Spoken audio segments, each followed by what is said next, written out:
What's going on, people? I don't know if anybody's out there, but I want to go live today because there's a few things been going on, you know what I mean, with my immediate people in my life and family. So, yeah, let's do this. The topic is cancer and addiction, right? Like how it's been plaguing the community and more so plaguing the poorer communities, the communities without the means and the need to get things done. The poorer of folks, we have a lot of stuff that is affecting us, and because I don't want to blame anybody or blame anything, but because things are overcrowded or overworked, or nurses, doctors can be overworked or whatnot. What up, people? What up? Got a few people in here already. So, like, we try to blame, like, teachers, like, oh, teachers aren't that good in the community, but it's that they're overworked. Like, they're low, they have too many kids in their class. That's the same that goes with nurses and, like, the hospitals and doctors. What up, man? What up, man? What's up, Mitch? What's up, Fat equals flavor. Let's go.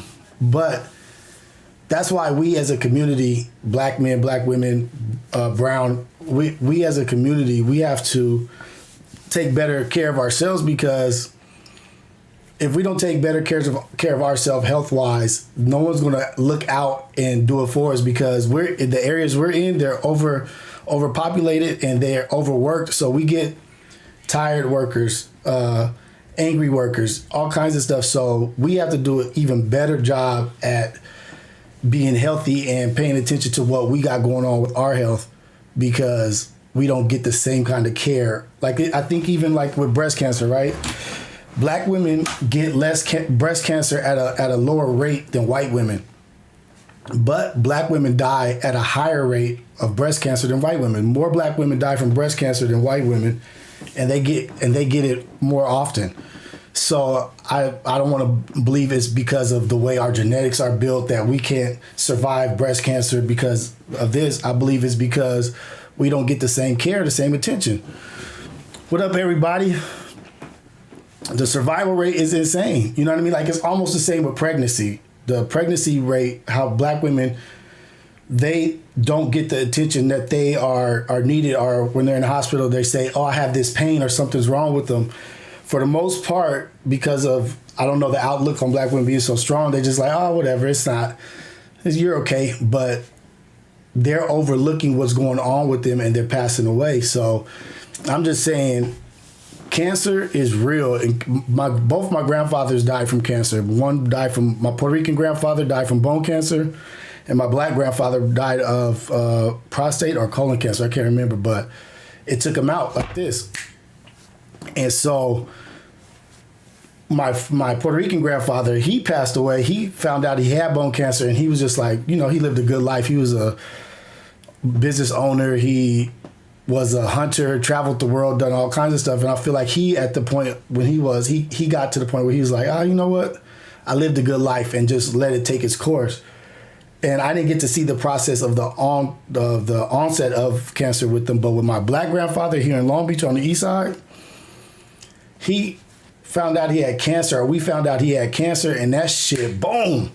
I mean, within a month and a half, my grandfather, if I didn't know that was him in the hospital, I wouldn't have been able to recognize him. He had lost so much weight and got hit so hard by the cancer. It's cold. And I got an auntie right now that's dealing with, she's passed 2 breast cancers. She's beat breast cancer twice. And now she's dealing with something, it might be back in the system. So she has a test on Monday. So we just all praying and staying prayed up and keeping her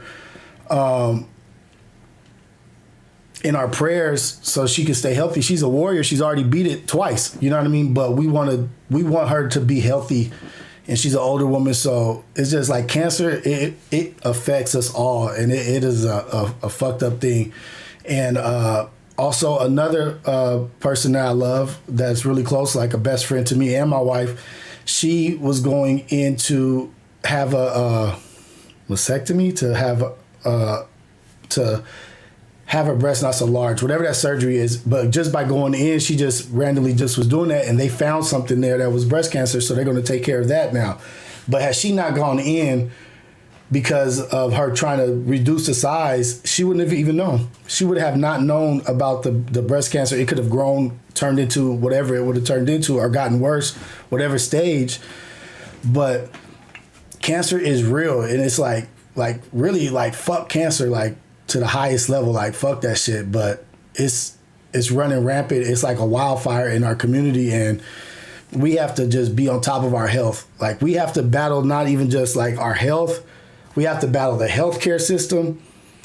We have to battle the attention we receive. So that's why we have to be even more diligent in how we take care of ourselves and what we're eating and what we're consuming, because you are what you consume, right? And so I'm not a vegan or even like a vegetarian or anything like that, but I think at this point in time in my life, at the age that I am, I have to start taking shit way more serious and get healthy. Like I'm about to start hitting up my homeboys, my vegan brother Kyle, and start hitting him up like, what should my regularly weekly intake should look like? How much vegetables should I be eating?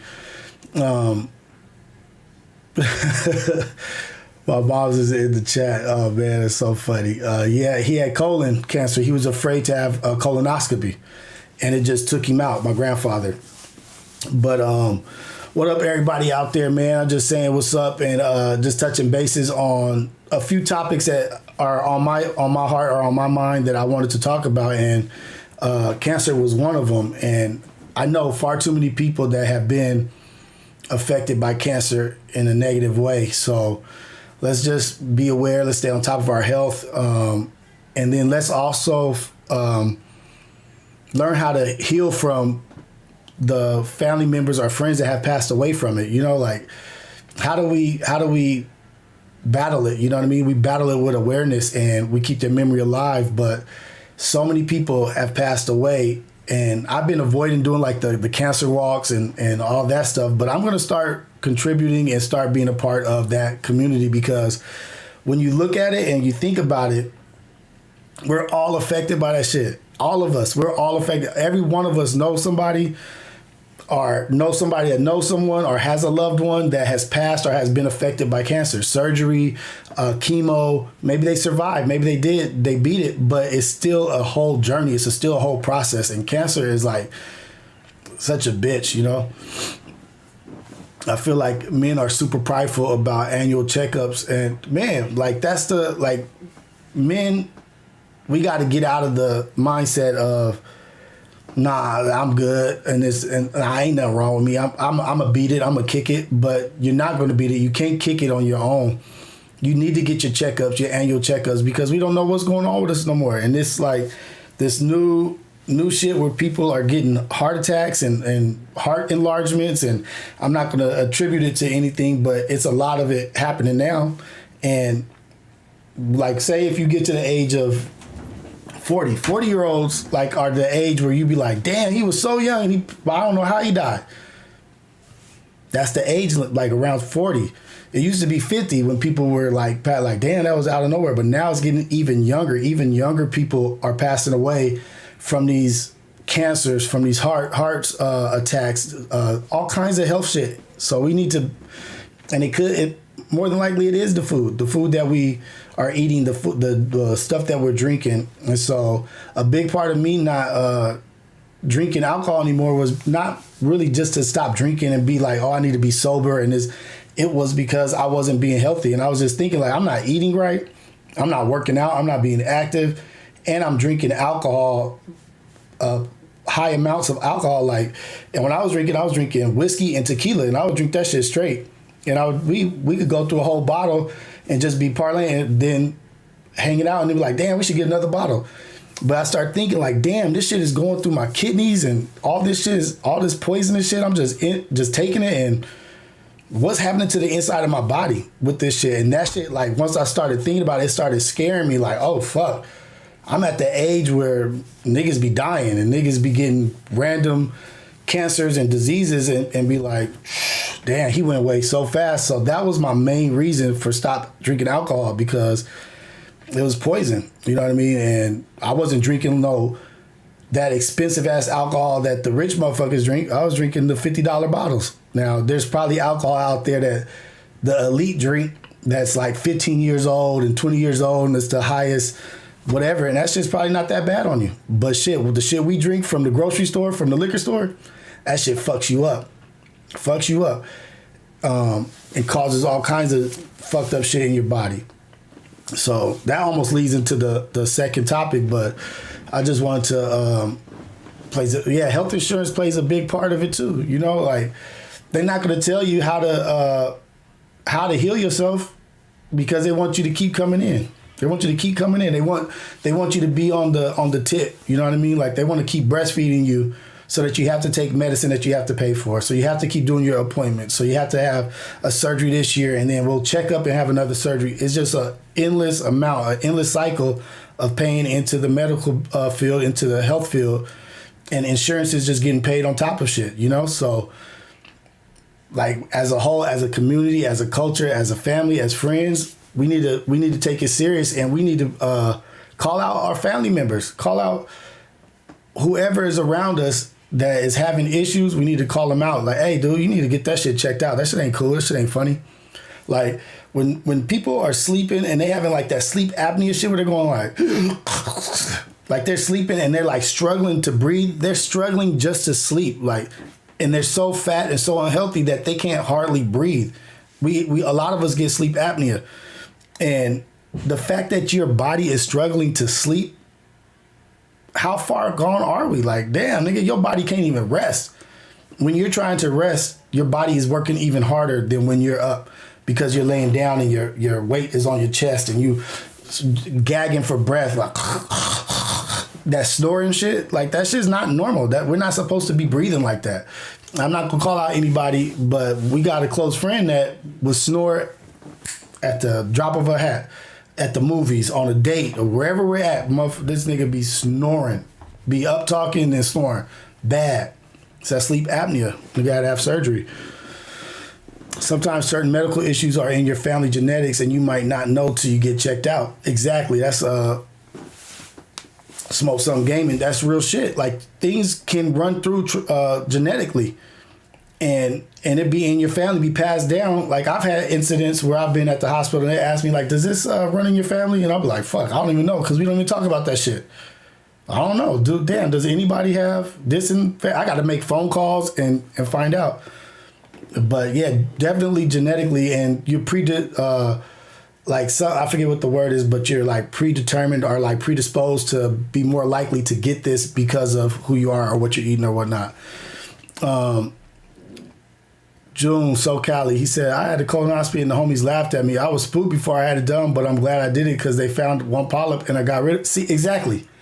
Like, don't let motherfuckers laugh and pump you up not to do something that's good for yourself. It, like, we get caught up in this arena, in this circle of everything is funny and, oh, you a buster. What you doing that for? You gonna go over to colonoscopy and let a nigga fuck with you and touch this and that? Like, it's for your health. What if he'd have listened to his homeboys? His homeboys, because of their masculinity, would have got this nigga killed. Or he could have been in the hospital having to have a serious surgery because of what they deem to be cool and not cool. Like, I'm tired of motherfuckers trying to be cool. Nah, fuck that. Let's be smart. Let's be normal. Let's think about the shit that we do. Like, come on, man. Go get your checkups every year. Go get whatever you need done. Go get it looked at. And then the other thing is, like, if you have some feeling in you, like, and you feel like something's not right, like, damn, like, oh shit, this don't feel right, or this is not normal. This is not how it usually is. Don't just sit on that shit. Don't just sit and be like, oh, you know what? It'll be all right. If you got health insurance, even if you don't got health, go get that shit checked out. Go get your checkup. Like, hey, man, my right arm, I'm losing feeling or losing strength in my right arm. I need to get it checked out. Or my left arm. And that could be a heart problem because your blood is not circulating. We have to be aware. We got to be smarter, man.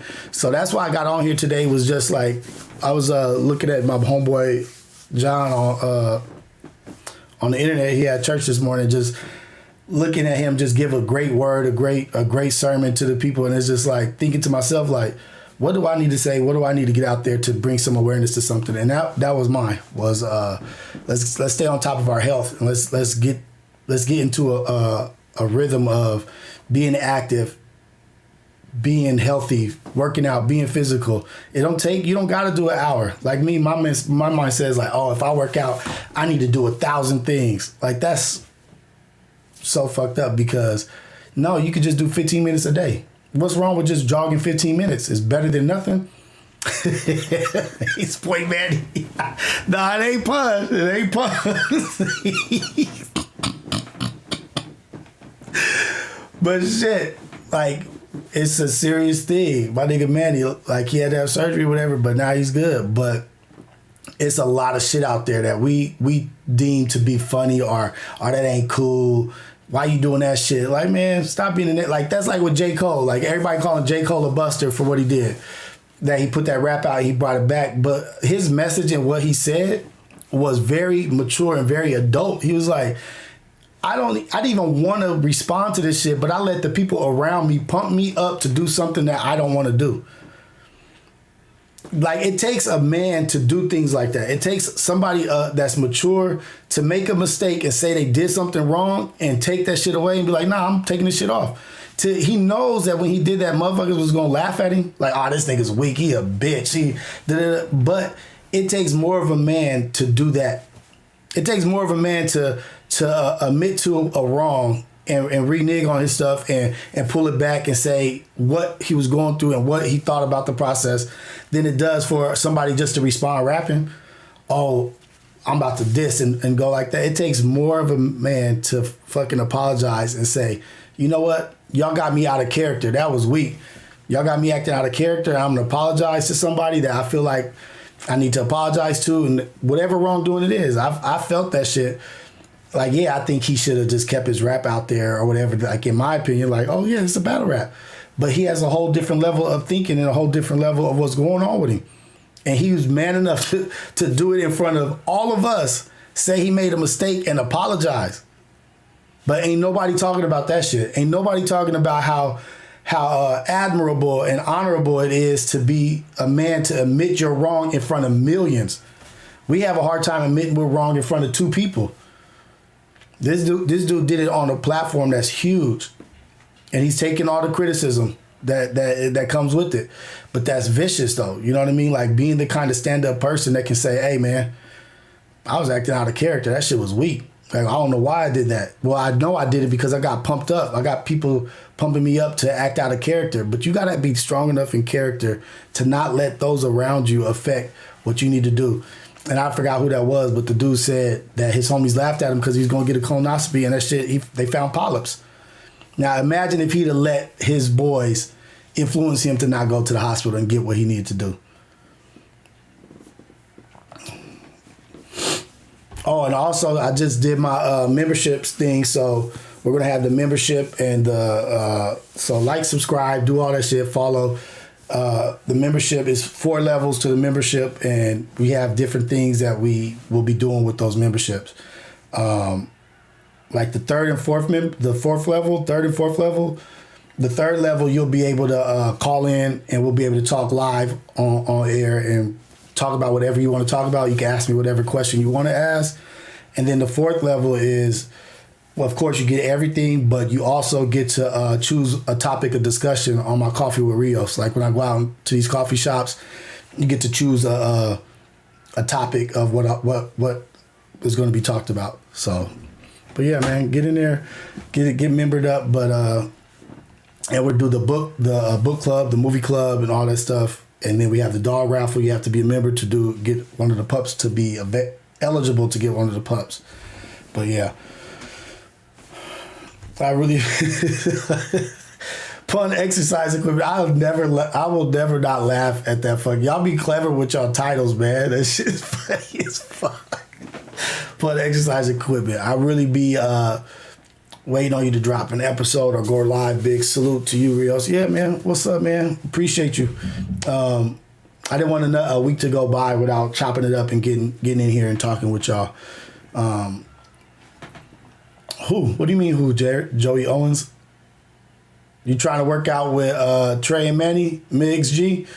You got to deal with Sad. You might be biting off more than you could chew, but you could try.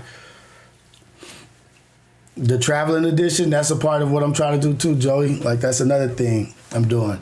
But yeah, so that first portion, that was about our health and cancer and all that stuff. But now that leads us into how do y'all deal with addiction?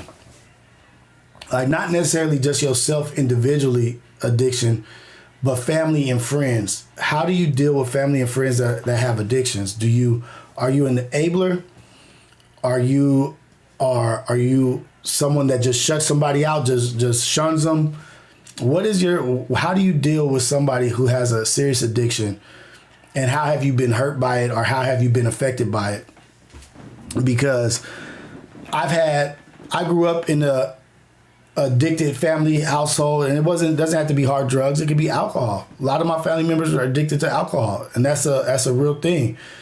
And that's a hard addiction, alcohol. But I had other family members that were on drugs, and just like seeing the process of that shit, it can be so hurtful, like emotionally, you know what I mean? Like it could be so draining because you love somebody so much that you just want them to be better, and there's nothing you can do. There's nothing you can do to help them besides love and pray and hope that they get the message or wake up to get better. You can't stop enabling. Stop adding to this stuff. Don't give them shit so that they can go and do what's hurting them. But like I had a buddy who was an amazing dude, man. Like amazing guy, great person. And actually I got so many friends that have passed from addiction, but just great people, just amazing, nice, good people, and got addicted to whatever drug it was that they were on, and just turned them into a totally different person. And you see them, and you still see the younger them. You see them before they got addicted to drugs. You see that person, and it's so hard to walk away from that person. Like, oh, I'm about to go home. But you know that person you're leaving is possibly gonna die. Like they're on the verge of dying because of the hold that drugs have on them. You just want to extend every moment you have with them. Like, oh, let's go eat, let's go do this. And they're just like, nah, I'm good. I'm gonna go over here. I'm gonna go do this. And you just like, you want to hold on to every minute. Like, I don't know if I'm gonna see you again. And drugs is such an asshole of a thing because it changes people into something that they're not. It completely warps somebody's thought process, what they do, who they are. It just gets in them, and it's like you still see them before that, and you just want them to become that again. And it's very hard for them they're probably never going to go back to what they were. But if you could just get them off that fucking path to that fucking demon of a drug, and oh man, that shit, I don't know if you guys have any experience with that shit or not, but I grew up in being around people in halfway houses and going to Narcotics Anonymous and Alcohol Anonymous. I grew up in those meetings and around those people. That's probably why I love dive bars, because as a kid I was around those people so much that I know how to communicate and be around them, and it's very comfortable. But yeah, I used to be at the meetings as a kid and be like, yep, my name is such and such and such. My such and such is a addict, and we've been here for this long. Like, and we used to be a part of the meetings and a part of all that shit. And I used to get to meet people as a kid. Why you shouldn't have ever took me to those meetings, because that shit does hurt, because a year goes by and that person died, or a year goes by and this person's in jail, or this and that, and you shouldn't be having all that information or whatnot. But it allowed me to see like the ugliness of addiction, the ugliness. And it's not just drugs, alcohol too. Alcohol is the most dangerous addiction to kick. Just go cold turkey, because you could die. You can't just take alcohol from a person that's like a real addict, because they'll die from the what is that? The withdrawals. They'll die from the withdrawal will kill them. And that's how strong alcohol is. We just drink that shit like, it's cool, you know, we just drink it, but that shit is an actual motherfucking beast.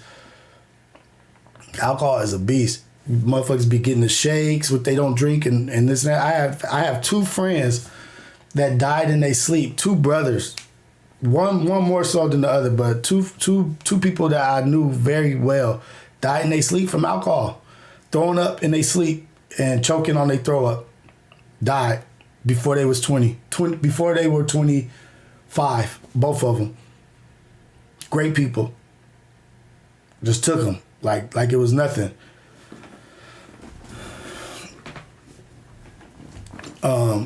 So what do you do? Like, what's the move when somebody's addicted? Do you just let them be addicted? Because I seen somebody online that was going live or posting on one of these under this umbrellas or whatever this podcast and shit is, online, just high as fuck, just talking, eyes rolling back and slurring his words. Like, who's around that person that's gonna tell them like, hey, dude, what you doing is wrong. Like, you could die. Like, what's going on? Like, this is not right. You got kids. And it's becoming so regular to be a pill popper and just like popping pills and just being out of it. Like, that's like the cool, being out of it's the cool thing. He's fucking turned. Popping pills, heart about to stop type shit. We got to be the people that make people uncomfortable. Make them uncomfortable. Don't be the comfort zone where motherfuckers like, I'm fucked up. I'm going to go over here and just chill. This is the cool chill spot for when you fucked up. Be like, hey, dude, drink some water. Get your shit together. You look like a fool. You ain't got to be mean, but like, this ain't the spot to be acting like that. Get your shit together. Yeah, you can't help them unless they want to help themselves. Like, and it's more drugs coming out. More addicting. Like, what is the shit that white America is dealing with? Opioids. Now, I had to deal with the crack era. That shit was a motherfucker. In the 80s, growing up in the hood, all you can do is, who's this, Win the G? All you can do is tell them and try to help, but you can't hold their hand. You got to walk away and make yourself hard to get in touch with. It's hard. It's tough love, right? You gotta practice tough love with these people that are addicted, because they will pull on your heartstrings and take advantage. They be little manipulators. These motherfuckers that be addicted on drugs, they'll be like, they'll be crying like, oh, I'm so sorry, but really in the back of their mind, they just trying to get something from you. They be little master manipulators. But yeah, I'm on a whole new path, new page of just calling out what I see. And if I don't feel like it's cool, I'm gonna say it ain't cool. Like, yeah, you're doing a lot, man. Like, don't you gotta drive home? What are you doing? Like, why we gotta do all this? I'm no longer being the quiet, I'll let that nigga do his thing. Nah, I'm not doing that no more. I want to help, and I want to have an impact on everybody that I'm around and everybody that I love. So that's my shit. Like, let's be healthy. Let's get better. Let's be more aware of what we're eating, what we're drinking, what we're consuming, because that shit leads to diseases. That shit leads to all kinds of shit. They're all right. They be trying to persuade you and manipulate you and pull and use every little tool that they can to get you to give them what they need. They're not dumb. There is a reason how crackheads can make $300 a day to support their habit. I think the motherfuckers make like, I don't know if I'm exaggerating, but like $200 to $300 a day to support their habits. They're not dumb. You don't make that kind of money being an idiot. They know what they're doing. What up, Devon? You just got here. Well, earlier we was talking about cancer in the community and like the health in the community and like how it's been affecting us. And then now we're talking about addiction and how you deal with people having an addiction. It's hard, especially if you love them. Yvonne Burnett. I'm gonna read yours out loud because that's a good one because I share in that. Yvonne, I have no patience for addiction. I'm the child of an addict. We see what drugs do. I can't understand why folks think they are going to be stronger than the drug. No good comes from drugs. There's no way that they could possibly know how strong that drug is. There's no. I've seen it happen, and I still don't know how strong a drug is. I've seen it turn an amazing person into this just a horrible person. What is that can do that? Like, what kind of powerful shit is that? No one can say how powerful it is because people have thrown away their whole fucking families, thrown away their whole life for that shit. Nigga, that shit is fucking powerful. That's just like a fucking demon jumping on motherfuckers. And then let me shout out Manny. That nigga, Ace Boy Manny, my brother, has been sober his whole life. Sober his whole life. Never fucked around at all. And me, I did every drug. I did every fucking thing. Every drug you like that was in the hood. Think of it. I used to do it, run track, go to school, on drugs, drinking, all kinds of shit. And Manny never, ever made me feel like that shit was cool. And like, you a fucking idiot, nigga. Why you doing this shit? Why you throwing your life away? You doing this dumb shit? Nah, you can't get in my car. Manny was the example of a hard case, like, nigga. And it didn't change how I did stuff, but he wasn't adding to the fucked up shit I was doing. He wasn't partaking in adding to my fucked up life. He was like, nah, nigga, I'm good. Like, you doing some stupid shit, that's on you, not me.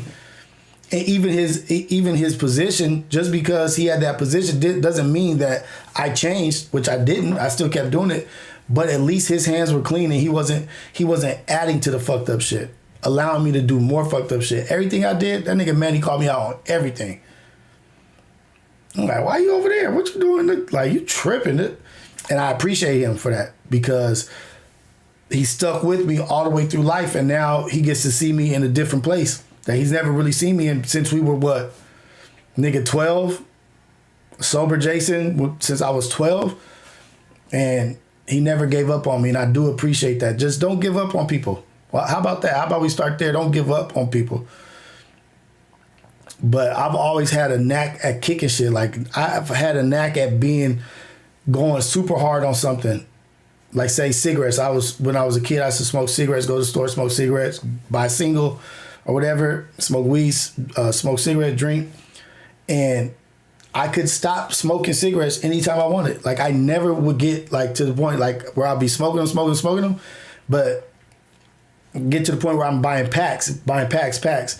And then just one moment I'll be like, I'm done smoking cigarettes. And I would just stop. I've stopped drinking alcohol as many. as many. How many times have I just gone cold turkey and just be like, I'm done. I'm not drinking no more. So many times. Like, I have something where if I say I want to stop, I just stop. But it has to build up to that. Yeah, props to Manny for sure. Props to Manny for sure. Like, that nigga always kept me 100% honest with who I was. You know what I mean? I couldn't hide from that nigga. I couldn't hide from him. And I don't know if y'all know, but Manny's dad and mom is like my second dad, my second mom. I grew up in their household. Like, I lived over there. So I learned a lot from Mansour, his family, his brothers, sisters, everything. Like, a great family. And nigga's still a buster. Nah, I don't drink now. I stopped drinking. You know what I mean? Like, I'm not against people drinking. You know what I mean? I'm not like, oh, you drink, you crazy. But I don't drink. It's not good for me. It's not a good addition to Rios. Me drinking is not a good addition. Like, I'll say this. Every time I drink, I don't do stupid shit. I don't do stupid shit every time I drink. But I'll tell you this. Every time I do some stupid shit, I've been drinking. That's a good one. You can write that down, nigga. Every time I drink, I don't do stupid shit. But every time I do some stupid shit, I've been drinking. Straight up. And I already have the attitude of and disposition of like whatever, nigga, like, fuck it, let's go. let's ride. That's just literally how I've been. And so alcohol doesn't go well with that.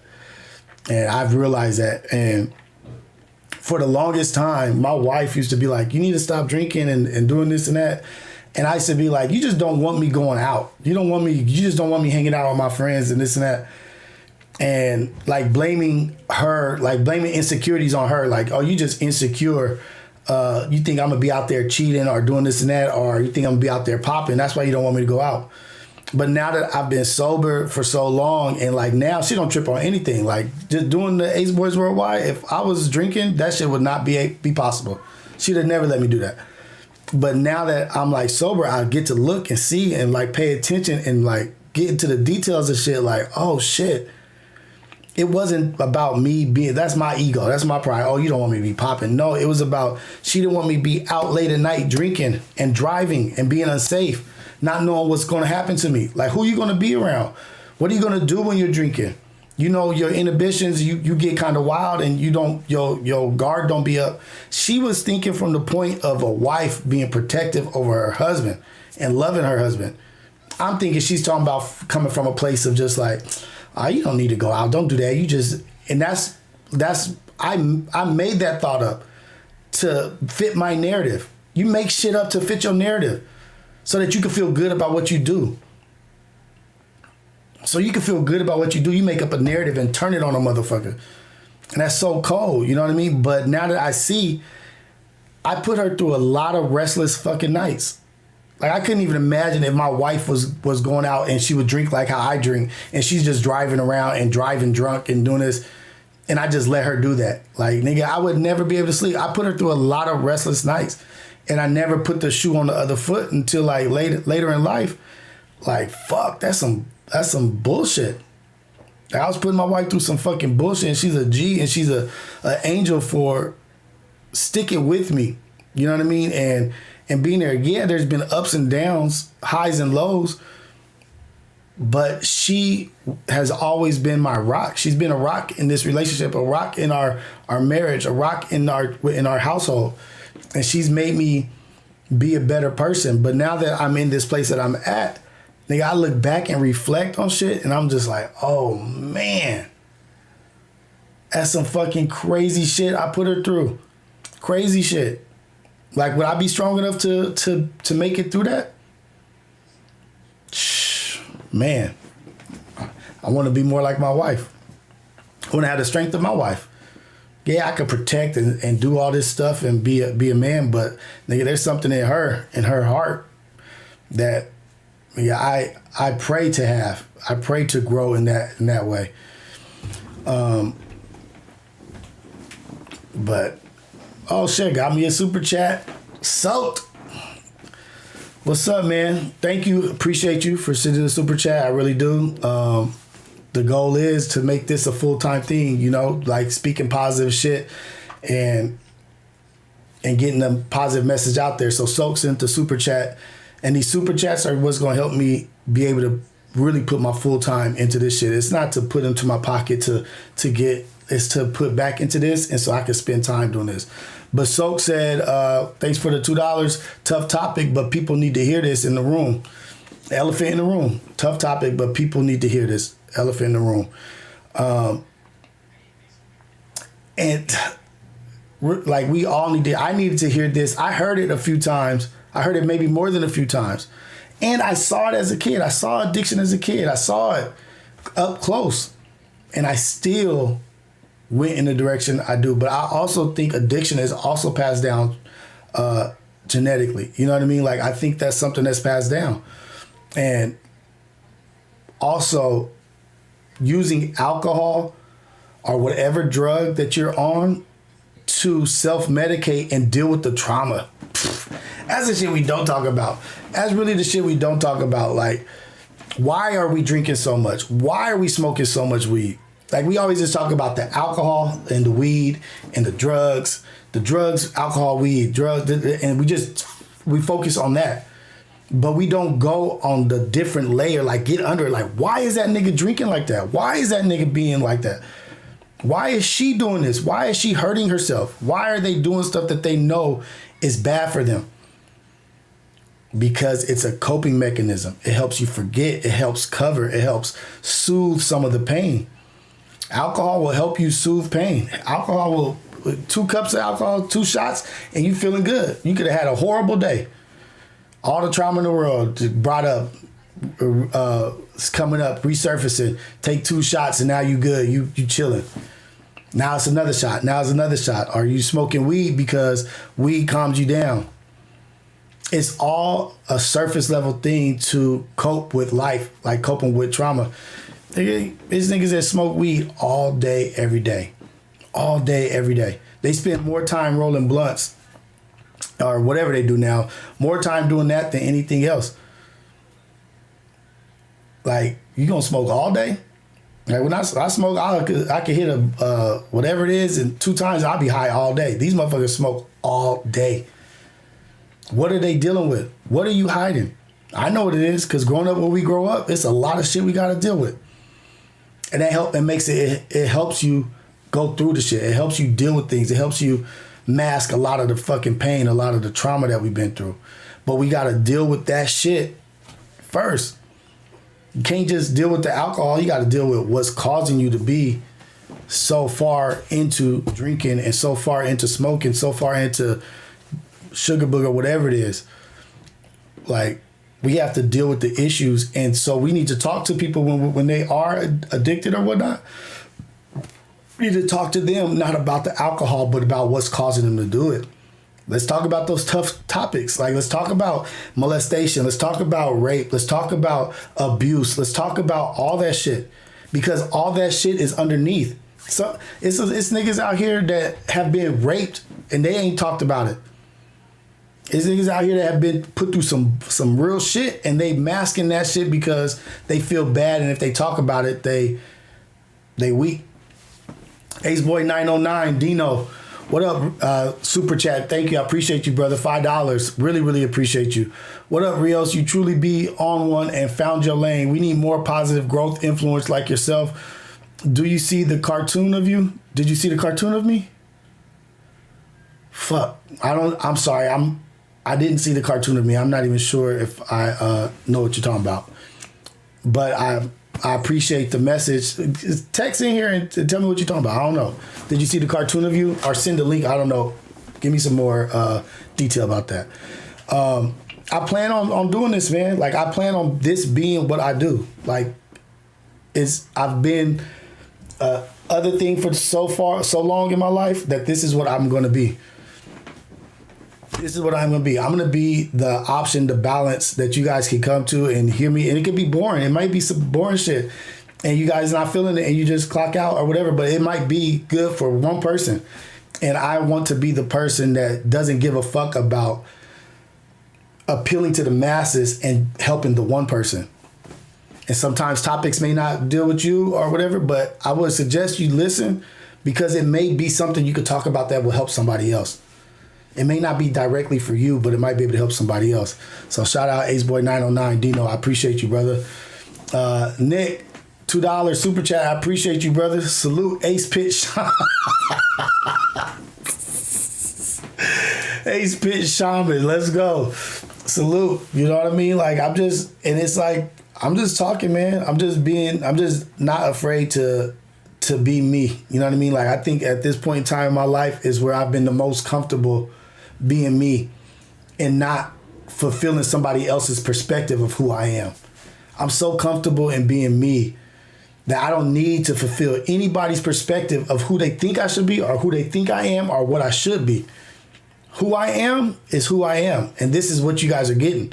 I'm not code switching or anything. Like, yeah, I cuz and nigga and this and that. I used to be doing shit. Yeah, that was my past. That's who made me who I am today. Hollywood, super chat, good looking out, $2. Just showing my support, much love, great convo. Damn, thank you. Appreciate you. I appreciate everybody who super chats. I appreciate everybody in here who does any kind of interacting with each other, doing anything here. If you're talking to each other, I love that Manny is in here interacting with y'all. You know what I mean? Like, hit Manny up. You know what I mean? Because he's got a lot of shit going on. Manny is a great talker. He's a great listener. And he's been through a lot in his life also that he can help and talk to you guys about. DM him, talk to him. He's teaching people how to cook because of what he sees the lack of in households. He sees there's a lack of men cooking in the household and a lack of support and balance for wives or women out there, that he's doing something out of his own time teaching us how to fucking cook. Everybody needs to know how to cook. Like, I'm a horrible cook, but the only things that I'm good at cooking is because I look at that food. I see how he does and how it helps his wife. And I need to be that in my household. If I could adopt that cooking, I'll be like so much better as a husband. So much better. But yeah, check out Manny, man. Like, support him and see what he's doing. And he's trying to get brothers to cook and be more helpful out there and be more of a support to their wives or to their household, to their family, to their mothers, whatever it is. Manny's out there on a good cause. And he's a sober husband with kids in track and sports. He's a great image for all of us. You know what I mean? He's a better image than me because he really is a great person doing great things, and he's not influenced by any bullshit. So yeah, that's all. I'm not gonna talk about his ass too much more. But go like, subscribe, and go over there and fuck with Manny, man. Go send him some funny messages or whatever. Tell his ass to go. That's what he needs to do. He needs to go live. Shout out to that fool, man. Cali Bucks, another one, $4.99. Appreciate you. It's Sunday when you go live. Sunday would be a good day to help us reflect and get ready for the week. Props to you for growing and doing this. Yes, Sunday's going to be my day. Sundays, because I get so much motivation from watching my brother.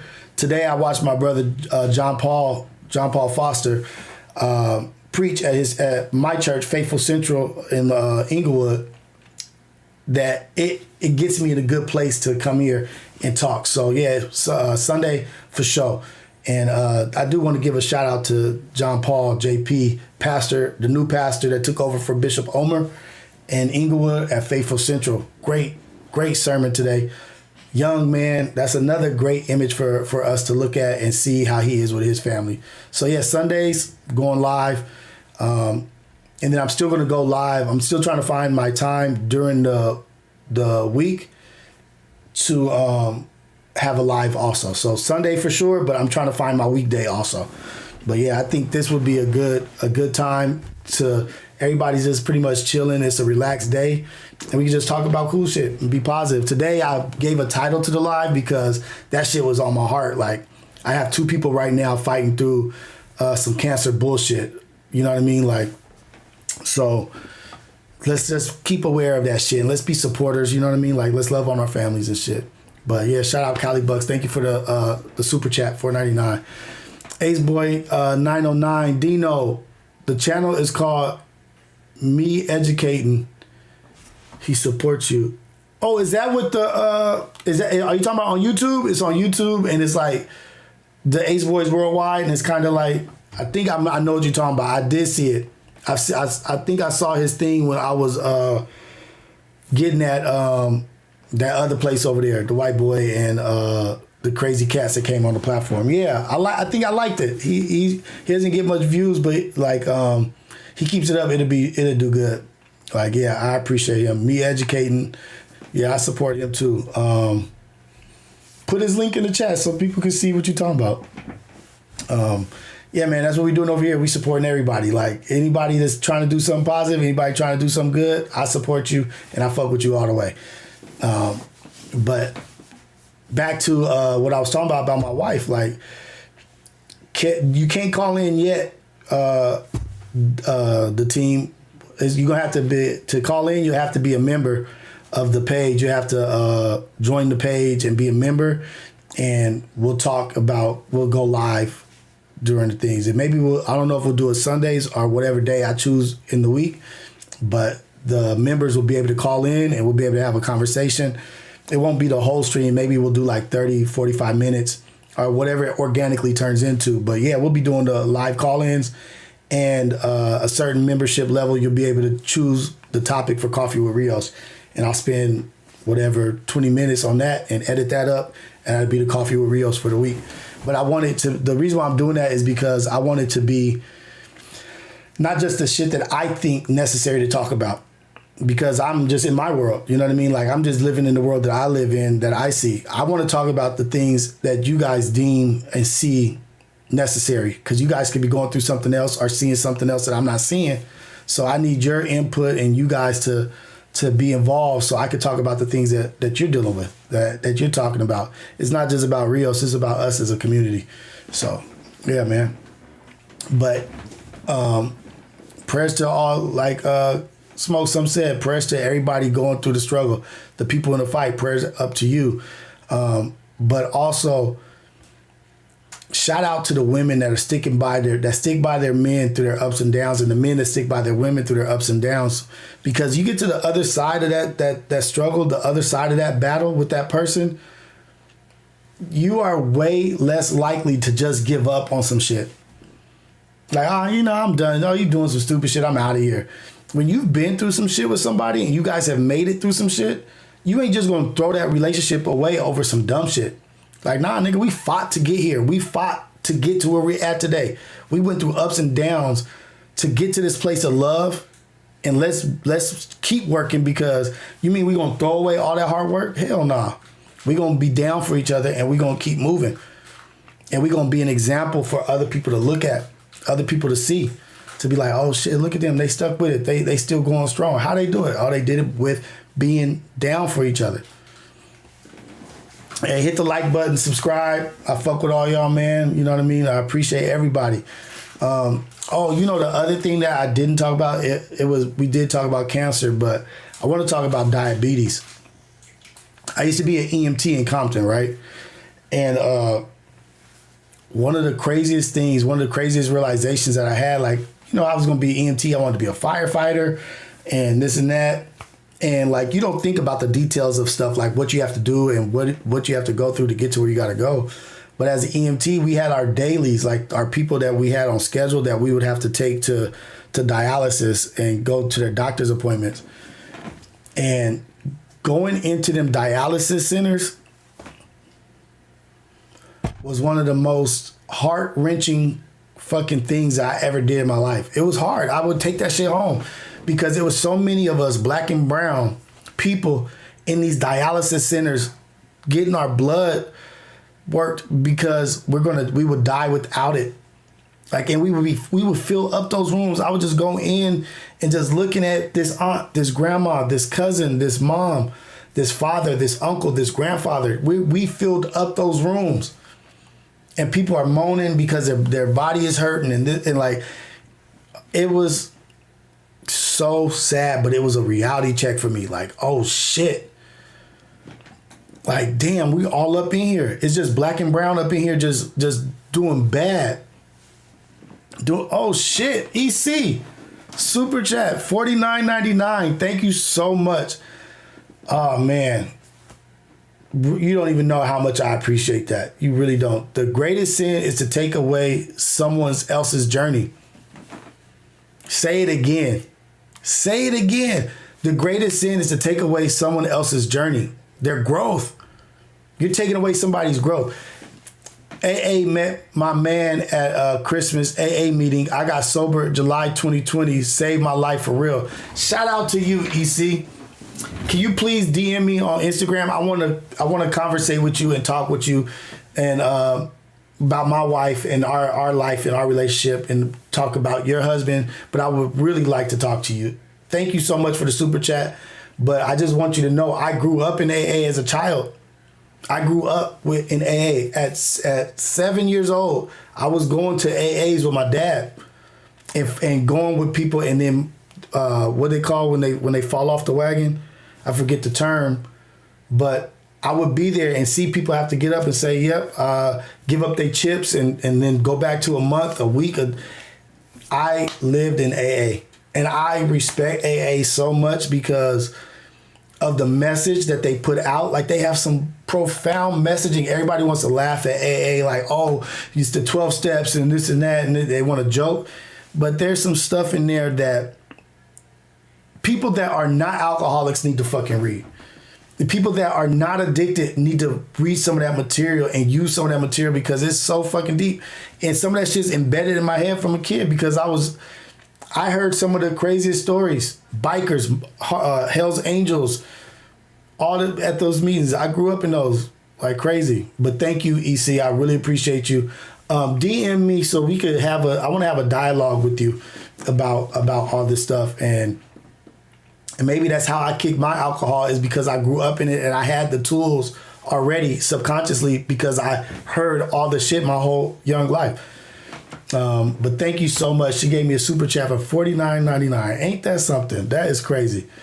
WEC for real. Relapse. Thank you, Manny. It's a relapse. And I got to, as a child, get to see grown men and grown women have relapses and see the disappointment that they had in themselves.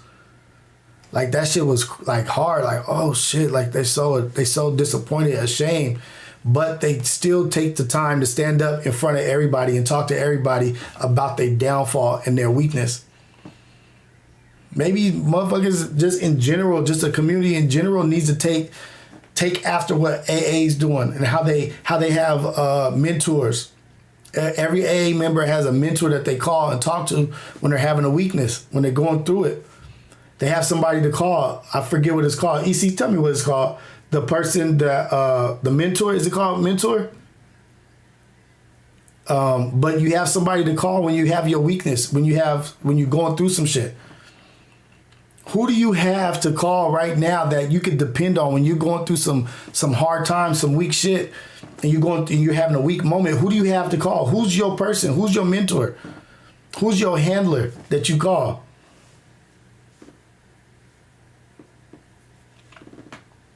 Yeah, absolutely. My wife, she already knows. Like, yeah.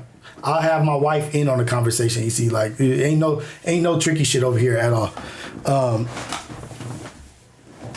But who do you have? A sponsor. Damn, Manny, you keep coming with all the answers. Sponsor and Westside Bree. A sponsor. Who's your sponsor in life?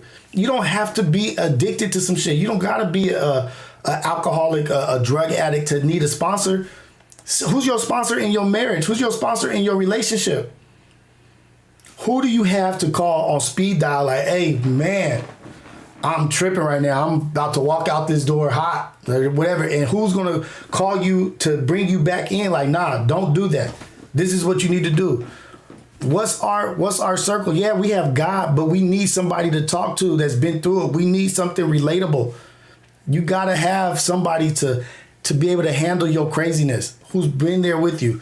I know I could call Manny for anything. I'll call that nigga, he could call me for anything. But we all need a sponsor. Real shit. Everybody needs a sponsor. That AA shit, that what they came up with is amazing. I want to actually read up on how that got developed. But we need a community, and that's what it shows, like a fucking community. That it takes, if that community can help people break the addiction of alcohol and drugs, what can a community do for somebody that's just dealing with just basic shit in life? It can just build you to be so great. We don't have a community. That's what it is. We need a community of people that we can trust in, that we're vulnerable, open with, and talking to. I don't know how I got to that, but that's right. Handler is a crazy word if you look at it like that, right? But sometimes I was so crazy in how I was, I needed a handler. I needed somebody to grab me by my shoulders and physically force me not to go in the direction that I was going. I was that out of it. I was that bad. I was really, really tripping.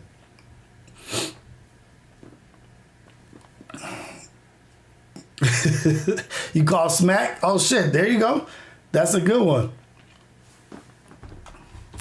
But look, that calling smack is wild. I don't know if she's telling the truth or not. But if she does, that's big time. If he's in a position where he has enough knowledge for that person, or he's that person for that one, that's great. That's amazing. Like, we may look at somebody and write them off. Oh, yeah, that nigga's tripping. But that person may be another person's sponsor, or may be the rock for somebody else. That's real shit. W to that. If he got Smack would be, yeah. If he got sober, you know what I mean. Like he would be a great sponsor, but that doesn't mean that Smack is not a good person to talk to, because you can learn from people that are currently going through things. Shout out Smack for sure, man. I got my family members in here. That shit is funny. I got my aunt and my mom in here. I want y'all. They need to get off the live. Get out of here. Y'all not allowed in here. Get out. Betty, you see who's up in here?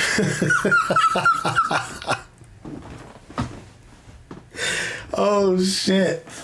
But yeah, so one takeaway that we'll have is, you see that, Betty? What's up, Auntie? I love you. Oh, shit. But you gotta go. You got 2 minutes, you gotta go. I'm just playing. You can stay here as long as you want. Mom's and my aunt is up in here. I didn't need you to give away who you was, crazy. That's why I didn't want you here. Don't give away who you are.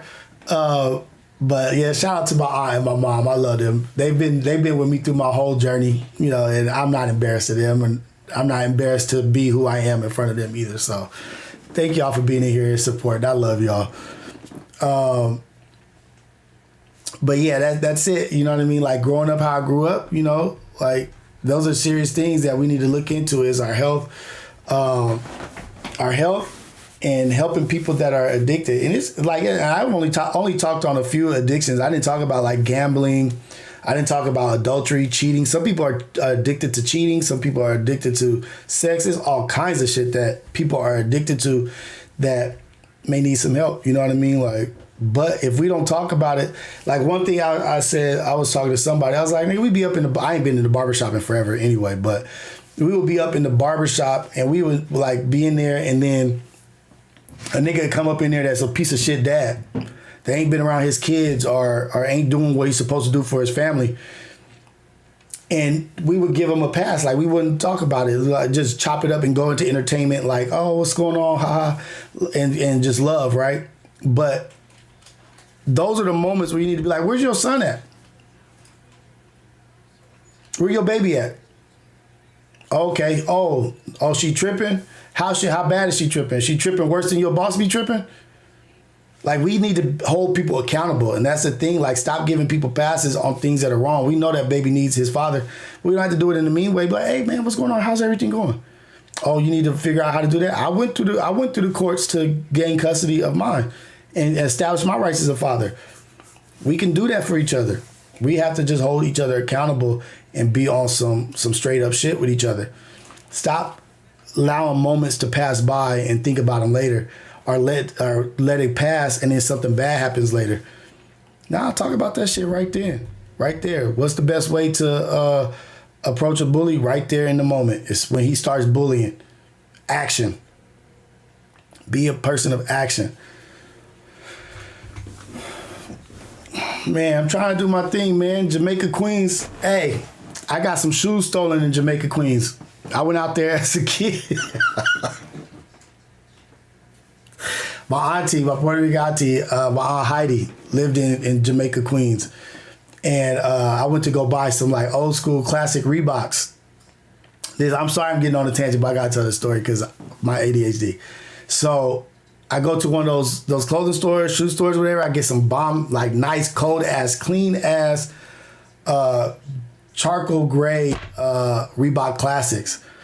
And so I'm probably like 16. I got this tattoo when I was 16. Can't even see it. Yeah, I was 16 and I bought some shoes. And so I bought the shoes, leave the store, outside of the store, right in front of the store in Jamaica, Queens. I pull out a cigarette, put the shoes down on the ground, pull out a cigarette, put my foot up against the wall, light it and smoke. Maybe 2 or 3 puffs. I look down, my shoes are gone, nigga. I got my shoes stolen in 45 seconds. in Queens. And that's how I was like, oh shit, niggas out here is a real deal, fast moving, fast paced. I went to light a cigarette. I put the shoes down next to me, light a cigarette, 2 puffs, 3 puffs, shoes are gone. It was gone so fast that I had to go inside the store and be like, hey, did I leave my shoes in here? They're like, nah, you walked out the store. I was like, you sure I took them with me? Motherfucker got me. Thought shit was sweet. Nigga, it was in a crackly plastic bag and everything. I didn't hear not one noise. It was just me, the wall, and my cigarette and my shoes. I don't even know how a nigga had to crawl up like a snake. I don't know how they got my shoes. But that shit was everything scandalous. That shit was like that. And I knew from that moment on, I was like, yeah, I can't play around and not be on my P's and Q's, because I don't even know how that happened. Nigga, like, literally just wasn't nobody. It was a brick wall, the brick wall to the store, and the door to the store was at least 20 feet away. So it's nothing but wide open space around me. How did a nigga steal my shoes? Or how did a nigga creep up and steal my shoes like that? That shit was so cold. I said, oh, whoever did that is the coldest criminal I've ever run across. Go ahead and get them shoes, man. I went and bought another pair. I was like, whoever did that deserved them shoes. But my aunt lived in Jamaica, Queens. She lived in Brooklyn. I used to be over there. I used to be in Brooklyn. I used to be in Jamaica, Queens. My aunt, we lived in Manhattan for a long time. Like, I got family out there in New York. Shout out New York, man. I love New York.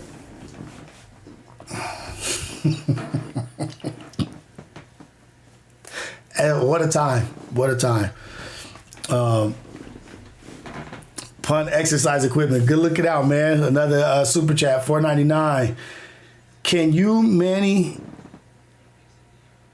and Trey do a boxing UFC show? Now call it Hands and Feet. Come on, tell Trey Kellerman he on BS.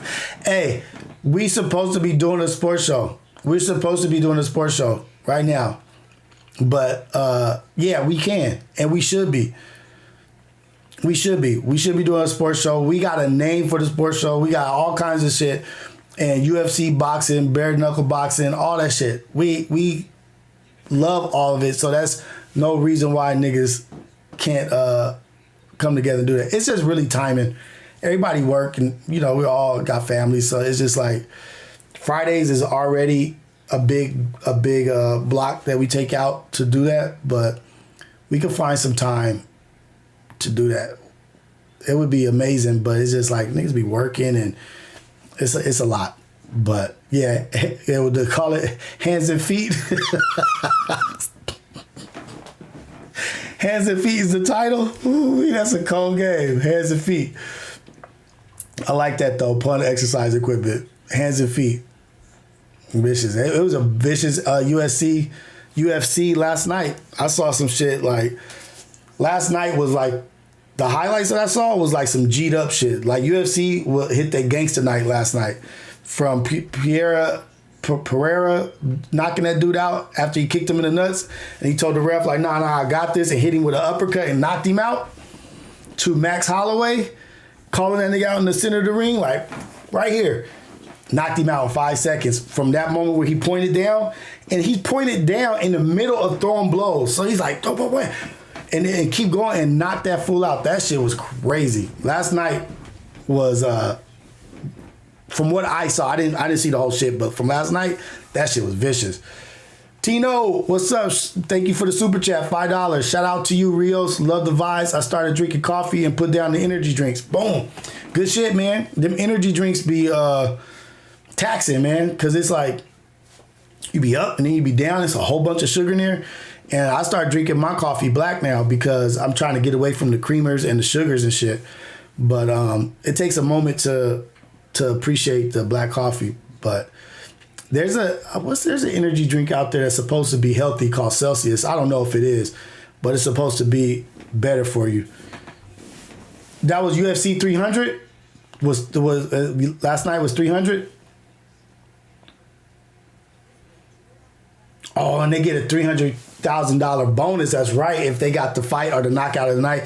Yeah, last night from the highlights, I don't think I'm gonna miss another UFC. This nigga Manny don't be inviting me over for the fights. I don't know why, but shout out you Tino. Thank you for the super chat. Yeah, last night was nuts. Like it was a crazy.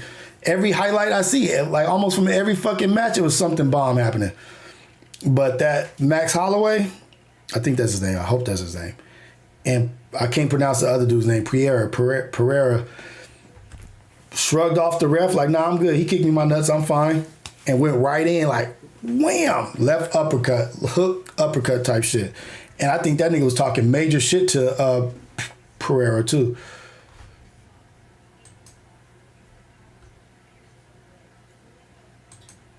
Uh-oh. There you go.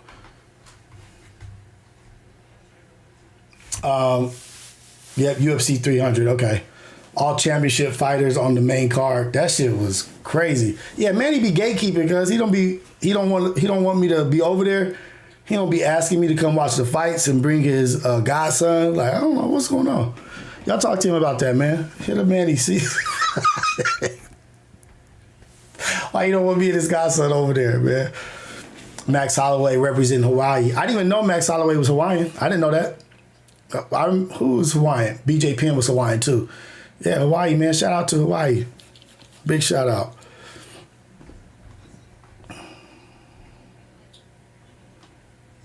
Yeah, Manny Cole. You can't invite me and Xander over? Like, what's the problem, man? Manny got his style, man. That nigga comfortable and cool in his shit. Like, that nigga's one of the coolest niggas I know.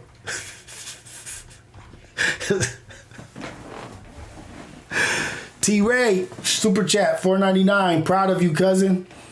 Love the commentary mixed with laughter.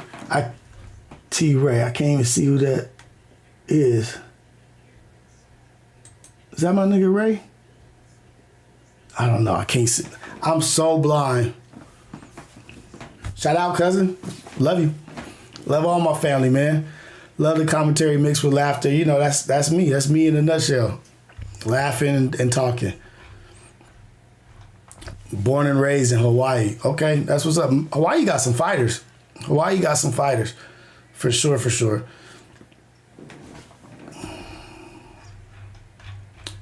What's the next? What is the next big UFC? I'm not sure. But this is how my mentality is right now. I'm gonna share something with y'all real quick. I'm a warrior. I go to the core. I am invictus. Nothing crushes me, nothing. Doesn't even come close. And if it does, I rise again. And if it does, I rise again. I love that shit. I'm a warrior. I'm a warrior. I go to the core. I am invictus. Nothing crushes me, nothing. Doesn't even come close. And if it does, I rise again and again and again. I'm a warrior. Love that shit. I'm a warrior. He states all this shit that he'll do, that he'll never break, he'll never fall. Like, I'll never be crushed. But if I do, yeah, I'm going to rise up again. Oh, Tiffany, my cousin Tiffany. What's up, Tiff? Love you. Miss you. But yeah, man, that's me up in here just on a Sunday, just giving a good word. Trying to get my membership stuff all taken care of and figuring out this book club and movie club shit and what days and when to, all time consuming shit. And I know what book it's going to be. We're going to do Paulo Coelho, Alchemist. The Alchemist is going to be the first book. And the first movie is going to be Civil War. So I want to go today to see Civil War today. But the first book is going to be The Alchemist. Man, I don't even know if I do want to see this Ryan versus Devin Haney fight. I do. But I'm a little, like, nervous about what's going on with this nigga Ryan Garcia. Like, I don't think he's all the way there. Like, I'm not one to see somebody not be at their best and get hurt or whatever. but I'm not confident in what Ryan Garcia is bringing. I've been seeing some of his training. I've been seeing some of the way he's talking to the camera, his freestyles. The dude look hurt. Like, he looked like something wrong. Like, that's not his normal behavior to me. I didn't see him acting nothing like this ever. So I'm a little suspicious. Y'all confident in Ryan? I hope not. I hope y'all not. He on dope. You think he got CTE?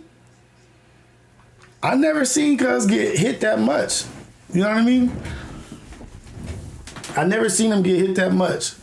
Hey, this is how, I got one more for y'all, and this is how I'm gonna be getting at people. This is the new way. This is the new wave. If you mad at somebody and they getting on your nerves, this is it. From me, you crumb. That's a challenge, except I'll put my dog away and I'll come back. And you got 1, 2, 3. And I'll do it along with you. It's in that back of that fence. Just the 3 of us, 4 of us, me and you. Show you what kind of a man you are. You're less than a man. Okay? You're a crumb creep. Crumb creep. And I can take that off of nobody. There's 3 of you and I'm by myself. And when it's over, there'll be nothing to it. Win or lose, okay? Win or lose, But nigga. you don't have the courage. You're a real crumb bum. A crumb bum. Put that on camera. Put that on camera. You're a crumb bum, the 3 of you. And I challenge you. You're a coward. You're a yellow sneak. And if you want to, now what I say, let's forget all the rules of this great country we live in. I will go back to that wall with the 3 of you. Just me. There is a You're winner a here. crumb creep coward. Crumb creep coward, nigga. Triple C. That's a challenge. As a triple C. A crumb creep coward. And you got 1, 2, 3. And I'll do it along with you. It's in that back of that fence. Just the 3 of us, 4 of us, me and you. Show you what kind of a man you are. You're less than a man. You're less than a man. Okay? You're a crumb creep. A crumb creep. And I wouldn't take that off of nobody. There's 3 of you and I'm by myself. And when it's over, there'll be nothing to it. Win or lose, okay?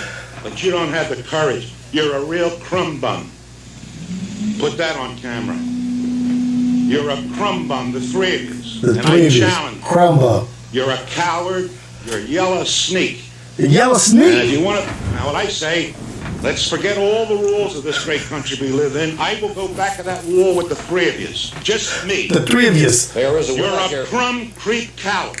Triple C. Get away from me, you crumb. Crumb creep coward, nigga. I'm gonna watch this one more time and I'm gonna turn it off. Come back. And you got 1, 2. Yes. Get away from me, you crumb. Get away from me, you crumb. That's a challenge, except I'll put my dog away and I'll come back. And you got 1, 2, 3. And I'll do it along with you. It's in that back of that fence. Just the 3 of us, 4 of us, me and you. Me and you. Show you what kind of a man you are. You're less than a man. Ooh-wee. Okay? You're a crumb creep. And I wouldn't take that off of nobody. There's 3 of you and I'm by myself. It's 3 of When y'all. it's over, there'll be nothing to it. When it's Win or over, lose, be nothing okay? to it. But you don't have the courage. Win or lose. You're a real crumb bum. Crumb bum, boy. Put that on camera. Put that on camera. You're a crumb bum, the 3 of you. The And 3 of y'all. I challenge you. You're a coward. You're a yellow sneak. And if you want to, now what I say, let's forget all the rules of this great country we live in. I will go back to that wall with the 3 of you. Just me. Nigga, this You're is a so crumb cold. creep coward. Crumb creep Get coward. away. Hold on. Hold on. He read them they rights. This dude, I wish I knew him. Oh fuck, I would buy him a fucking whatever. I wish I could sit down and talk with this dude. He got at 3 of them. He said, all 3s of you. With this great country we live in, I'll take it back there behind that fence. And no matter what, win, lose, or draw, he'll deal with it. That dude got at them. He called him a yellow sneak. I'm about to start calling these cats yellow sneaks. Crumb creep coward. A crumb creep coward is called 3 C's. Oh my God. He said he gonna put his dog away. You're a crumb bum. You're a crumb bum. Oh shit. Polly Pozzarelli. Is that really his name, Nick? Don't be playing now. This is the definition of standing on business. I'm gonna watch it one more time because I just love that shit. Get away from me, you crumb. Get away from me, you crumb. Challenge accept. I'll put my dog away and I'll come back. And you got 1, 2, 3. And I'll do it along with you. In that back of that fence. Just the 3 of us, 4 of us, me and you. Show you what kind of a man you are. You're less than a man. Okay? You're a crumb creep. And I wouldn't take that off of nobody. There's 3 of you and I'm by myself. When it's over, there'll be nothing to it. Win or lose, okay? But you don't have My bad. I was listening to it and not showing y'all. I'm so sorry, guys. I'm so entertained by this shit. That's a challenge, except I'll put my dog away and I'll come back. And you got 1, 2, 3. And I'll do it along with you. In that back of that fence. Just the 3 of us, 4 of us, me and you. Show you what kind of a man you are. You're less than a man. Okay? You're a crumb creep. And I wouldn't take that off of nobody. There's 3 of you and I'm by myself. I wouldn't take that from nobody. When it's over, there'll be nothing to it. Win or lose, okay? But you don't have the courage. You're a real crumb bum. Real crumb bum. Put that on camera. You're a real fucking crumb bum. You're a crumb bum, the 3 of you. And I challenge you. You're a coward. You're a yellow sneak. Yellow sneak. And if you want to, now what I say, let's forget all the rules of this great country we live in. I will go back to that. That's the coldest part. Let's forget all the rules of this great country we live in. That nigga was mad. He was pissed off. He said, let's forget all the rules of this great country we live in. There is a You're a crumb creep coward. Get away from me, you. Oh, that's it. Oh, man. All right. My bad. I had to share that with y'all because this was something that I ran across that I thought was the coldest shit ever. That nigga, crumb, creep, coward. Triple C. 3 of them. Yeah, crumb bum. Yeah, yellow sneak. Let's throw away all the rules of this great country we live in.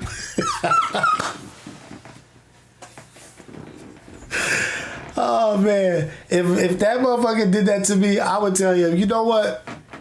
You got this. Just because off of the verbiage and how you communicating this shit, I'm not going to beat your ass. I appreciate what you just said. Good shit, man. Go on with your business. My bad. Whatever I did, I'm sorry, dog. Go on.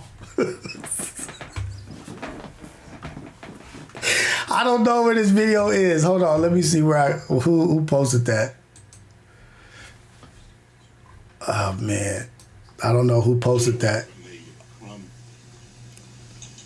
I'm gonna. Can I put the link in here? I think maybe I could put the link. I don't know. But that dude is definitely a boss. Definitely standing on what he believe in. Oh man.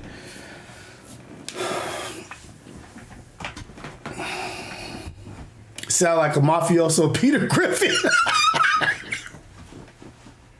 Whatever I need to be pumped up or whatever I need to be lifted up, and I'm like in the stoop, I'm gonna put that on. That's like the poem "If" in real life. Like that's the definition right there. He said he called him a crumb bum. Then he tripled down and said all 3 of y'all are crumb bums. Let's go for it. Just type crumb creep coward.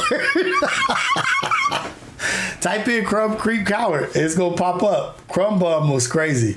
It's all good, man. A little lightness. But yeah, man. But I've been looking at some little positive stuff, dude. Like I've been searching and looking for it. And there's some good shit out there. That dude's standing on business for an old man with gray hair. He got to be at least 60. And that dude didn't have nothing for him. He told him that shit. That nigga said have no words for him. He said he sat on that shit like, okay. The old timers was a different breed, Roach, cuz. Right. They was different back then, man. They was really with that. Oh, man. Don't be you know what, y'all? The goal of today, and this is what next week's goal is, cuz. Like, everybody out there, don't be a crumb bum, cuz.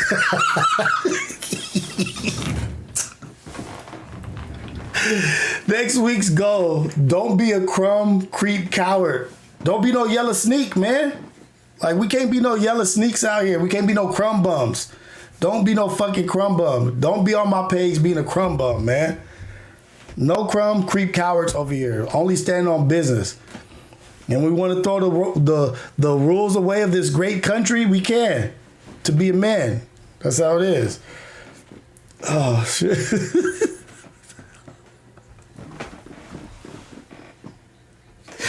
Oh, God. You crumb bum creep. That's all we got to do, man. Just stand on our business and never, ever in life be a fucking crumb bum. Never be a crumb bum. Don't be a yellow sneak either. Don't be a crumb creep coward either. No crumb bums, dude. No crumb bums 2024.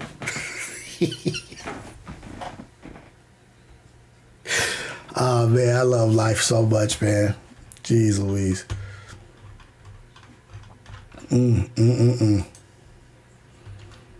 Hey, what is... Oh, you want to see what they got at the Crenshaw Mall? I'm about to go probably buy a fit tomorrow, since you brought it up. You brought it up. It's your fault when I go get my outfit from over there. Remember that.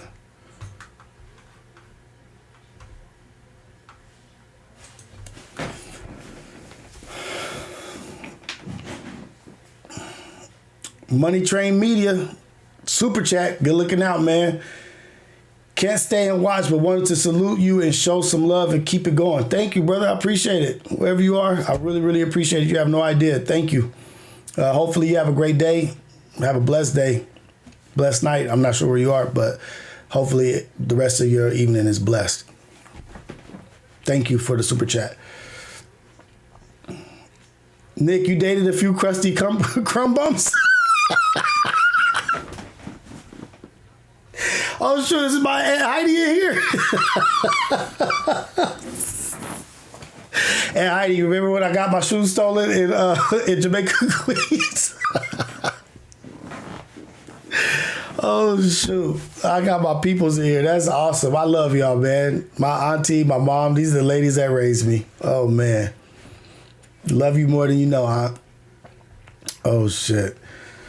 But yeah, man, just chopping it up with y'all. I'm almost coming on an hour and a half. I just wanted to get in here and touch base with y'all to talk about this damn stupid cancer shit and addiction and being the support people need, but not being an enabler. But pay attention to your health and shit that's going on with you. Don't be a crumb bum about your health. You know what I mean? Don't be a crumb creep coward about your health. If something's going on, something's off, go take your ass to the hospital. If you notice somebody is off, talk to them. Like, hey, what's going on with you, man? I seen this a little bit off. You might need to take your ass to the hospital, get that checked out. Let's be those kind of people. When it comes to addiction, you know what I mean? Like, let's try to be the support we can be for people. Let's not be too hard on them. Let's give them grace, because kicking drugs is a hard thing to do. It's not easy. If it was easy, they all would do it. I consider drug addiction and alcohol addiction, I consider that shit a disease. We don't get mad at people for having diseases, right? Like, why the fuck you got cancer? Nah, we try to help them through their shit. But these people that are addicted, these addictions, they for real, man. And it's like a fucking disease. So let's help. Let's not be enablers. Let's love. Be good people. But yeah, man, Sundays, this is it. It's going to be Sundays with Rios. And so after I get my Sunday word or whatnot, unless my daughter got soccer or one of the kids got some sports, I'm going to be doing Sundays. I like this. I like Sundays. I like my core group right here and getting to be on some positive shit. You know what I mean? And then if they do have soccer or something, it might just be earlier. I might just do my shit earlier, and you guys can just watch it after it's dropped. You don't have to watch it live, you know? Hey, that's what's up, man. You want to see Devon? I just want to see Rios get rich being positive and not being a bitch. Oh, shit. I ain't never going to be a bitch. That's for one thing. But I am going to be positive, so hopefully I do get rich. You know what I mean? I'm on it. You substitute to EC, okay, in San Bernardino. One thing these kids need are more black teachers. That's for sure. That's a for sure. Like, you gotta be able to look at somebody that is in your life, teachers, principals, counselors, or that somebody that is relatable, and you gotta have somebody that can relate to these kids. It's just like in sports now, and like they're having black coaches now that are relatable to these players, that the players respect and love, and they're getting more productivity out of these people because they're getting coached by people that they can relate to. So if we could get more black teachers that these kids can relate to, and that these teachers can relate to these children and be like, hey, I know what you're going through. And they look at these children with love and like babies and not like monsters and just uncontrollable or unteachable. Like that's a great point, EC. We definitely need more black teachers. It's really hard. Like, it's some crazy shit happening in LA. Like, I think Crenshaw only got 300 students in their high school. Like, Morningside, I think Morningside is being closed down. Like, it's crazy. But yeah, we definitely need more black teachers. We need more teachers that look like us. We need teachers teaching our kids. Not even that they necessarily look like us, but they know how to deal with us. They've been in our situations. They've come from where we come from. They know what the community is. They know how to be in the community. They're not afraid of the community. Be relatable. You know what I mean? Relatable role models. That's right. Yeah, Heidi, yep. Relatable role models that they can look up to and see like, oh shit, I could do that. I see myself in that. Just like when we were on AceboyRios Worldwide, they had those babies, those dolls. They asked the black kids. They had a black doll, a black baby doll, a baby white doll. And they asked the kids, like, which doll is ugly? And the little black kids were pointing to the black dolls. Which doll is a good doll? They pointing to the white dolls. These little black kids. And what they're showing is like that they look at themselves as if they are not beautiful or if they're not accepting. They're not good. So they're pointing at the things that aren't good in themselves. They're reflecting on those dolls. So this is really how they felt about themselves. And they were just babies. 4 years old, 5 years old, from what they consume in the world and see in the world, they see that what they are is not good. It's not accepting. It's ugly and it's bad. Like, that's the same shit. That's why our babies have to see themselves in good places, in beautiful places. They need to see us calling people that look like them beautiful, lifting them up. And then they can say, oh shit, he called somebody beautiful that looks like me. That means I'm beautiful. But if you never hear anybody calling somebody that looks like you beautiful, you don't think you're beautiful. You only think the white princesses in Disney are beautiful. So it's a lot that has to happen in just being able to see yourself in people. That's it. Being able to see yourself. It's culture, not race. I agree with that.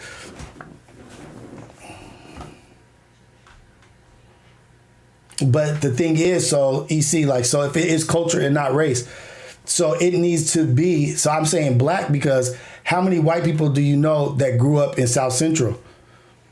Like, that's why it breaks down to race. I know Mexicans and I know blacks that grew up in South Central that know how to deal with South Central. It is a culture thing, but we don't have, our cultures aren't mixing. People aren't coming into South Central to learn the culture. They have to come in and fucking get involved in what we're doing. Morningside, yes, they are closing Morningside. Yeah, they have to come and get involved in the community to understand these people and understand these kids. Like, it's not hard, you know what I mean, to be able to look at these children and not be scared of them.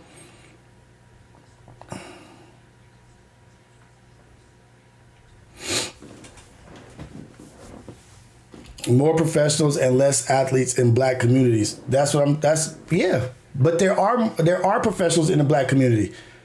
We don't talk about them. It's not that we need more professionals and less athletes. There's way more professionals in the world than there are athletes. We don't need more or to make it seem like, oh, you can't be an athlete. You need to be a professional. Oh, they're doing it. Like, there are way more professionals. They're just not showing them. It's not on media. They're only showing the athletes. They're not showing to the kids what is actually out here. We are out here. Professionals are out here, but they're not showing it. They just pushing so much in the media that all that we can do is be athletes.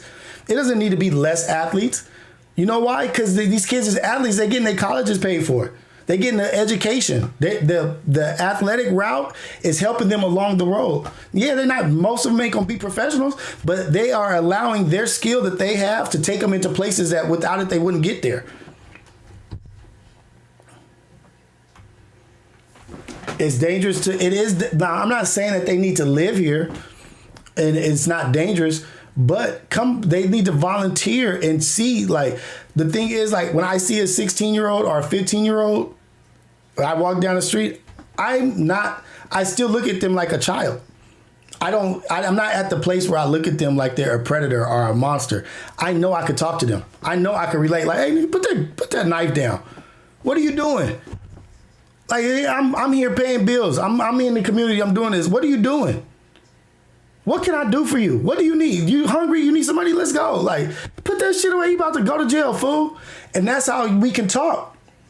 But when you're scared of, you just like, oh, like, no, like, we gotta be able to communicate, talk to these people. Devon, what surrounds you is normal to you. Only an outsider who really cares and help and realize what shouldn't be normalized in these environments. Because that's true.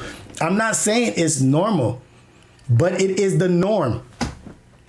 That's their norm. We can't change what is reality.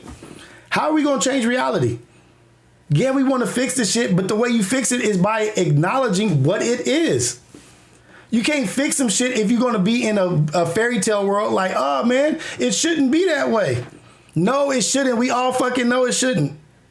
But it is this way.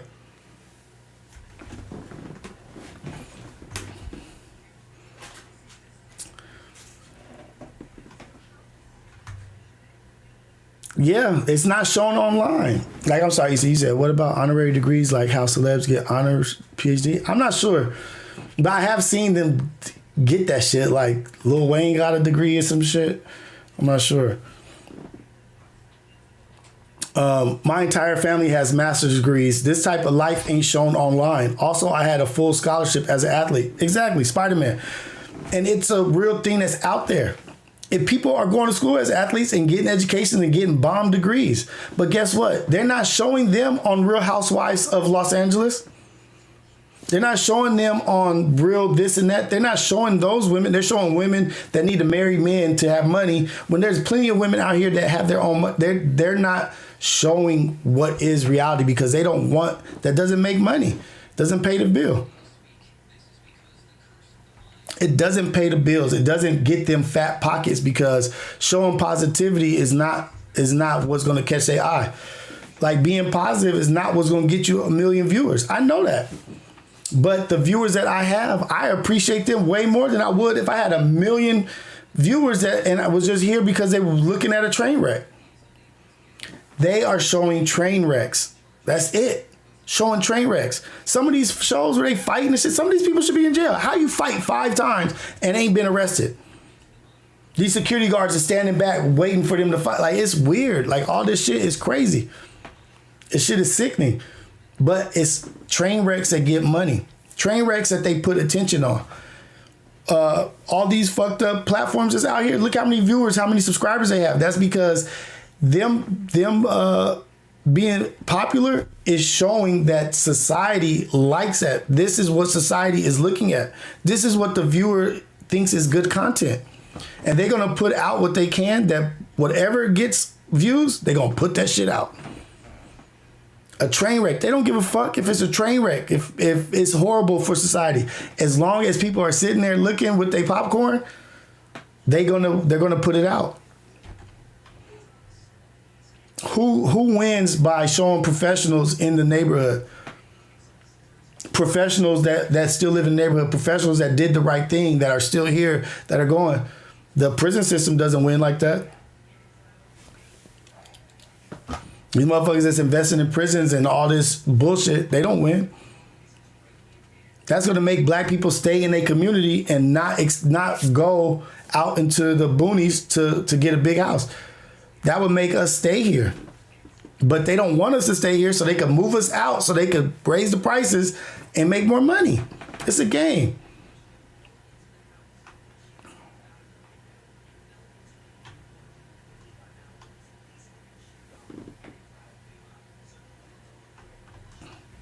You just, Rios, look at this. This is somebody in our chat, double with cheese, right? Rios, you know no 16-year-old is going to listen to you, right? I'm a football coach. I deal with 16-year-olds every day that listen to me in real life. I'm not just a commentator. I'm not just a nigga on the keyboard.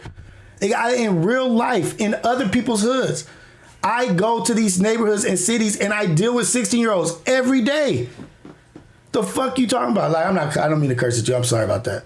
But yeah, I am. These 16-year-olds ain't gonna listen to me. They listen to me every day. You gotta get out of that weirdo thought process, double with cheese, weirdo. We can get into these communities and talk to these people, and these 16-year-olds are wanting to talk. It's such a deficit that when I talk to these kids and when they are blown away, really, and they want to keep talking, because I'm not talking to them about me. I'm asking them about them. Talking to them about what they're going through. I listen first. You listen first to see what somebody needs. You don't just talk to them. You don't go walk up on a group of young black boys. I know exactly what I'm about to say to them right now. You don't develop what you're going to say until you listen to them. When are you going to, we got to start listening to the children. Listen to them. What are they going through? Then you can talk to their pains and maybe put a Band-Aid, maybe help. Maybe you can't. But listening is the first step. Rios, ain't no 16-year-old going to listen to you. Every 16-year-old going to listen to me because I'm going to listen to them first. Look at these 16-year-olds is actually elevated. They actually are really smart.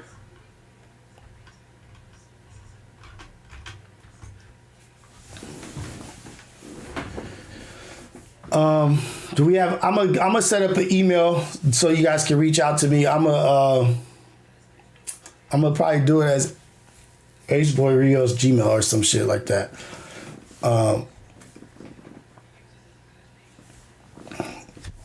Double with cheese. I appreciate you, man. Kind of got me fired up a little bit. Oh shit! But that's what it is out here, man. And I appreciate all of y'all. Like everything that y'all doing, everything. I love the engagement, you guys talking and sharing. I appreciate you guys so much. You know what I mean? Like really, I really do.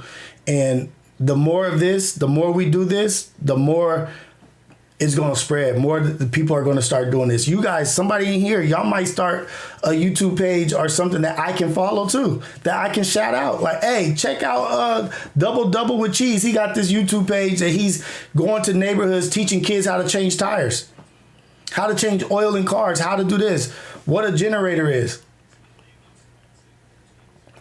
Like what we're doing here, not what I'm doing here, what we're doing here, what you guys are witnessing, watching, commenting, talking, we're doing some positive shit over here. So when you guys get inspired to start your own shit, guess what I'm gonna talk about? I'm gonna talk about what y'all started, what you got going on, what Devon got going on, what Roach Cut has going on. That's what I'm gonna promote. That's what I'm gonna wear. I wear Mr. Mushies because they support me. They give me this stuff. You know what I mean? But when you guys have stuff, I'm wearing y'all shit to promote you guys because y'all here on some positive shit. Us as one, as a whole, as a community together, we're gonna be on positive shit, and I'm gonna support y'all as much as I can. Anything I can do to push positive narratives and bring positive attention and lights on what y'all doing, I'm gonna do it. Nigga, I ain't got no reason to lie. I've been through this shit. I've been through the ringer. Fuck that shit. Nigga, this is what we're on. This is it. This is us. This is us right here. So if y'all got anything, okay, so I'm going to set up my email. For now, just inbox me on the Instagram, and I'm going to set up an email right now, and then I'll inbox you back the email. And yeah, man, that's it. And like I said, support within the community, within our community. Like really, And it's sad that, like what we said, like through sports, it's a lot of sports, but through sports, I've been able to talk to these kids about something and get drop seeds in their heads about stuff while they're playing a sport. And then it's good that they get the energy out, because after practice, let me tell you, these kids are totally different children after practice. You try to talk to them before practice, they bouncing off the walls. They got so much energy.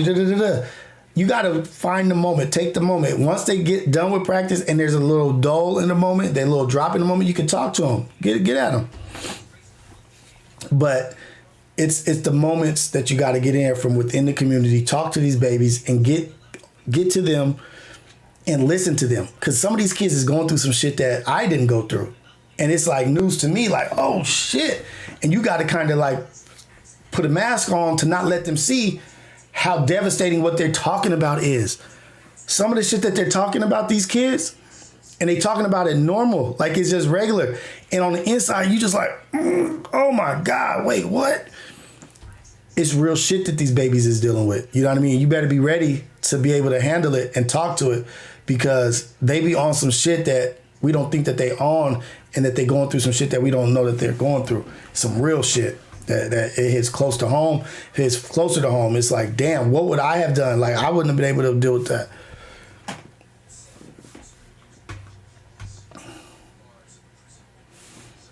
Since you talked about support the company, help me get a job at where you work or a job in general. I'll send you my resume. Solo One, what do you do? What's your skills? I know a lot of people.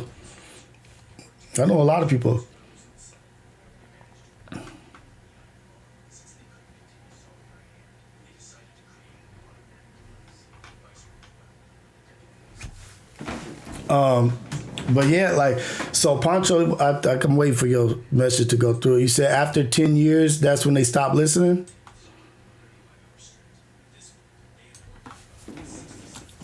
I think after 10, that's when they stop listening.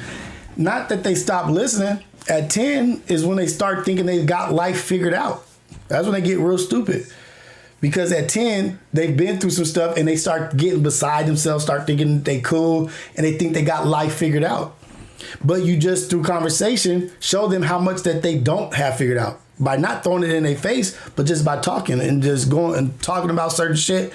And they'll soon realize through conversation, like, oh, okay, like, but they start thinking that they cool at 10, like, oh shit, yeah, I got my shit together. Then 12 is another level, then 15, 14 is another level, 16 is another level.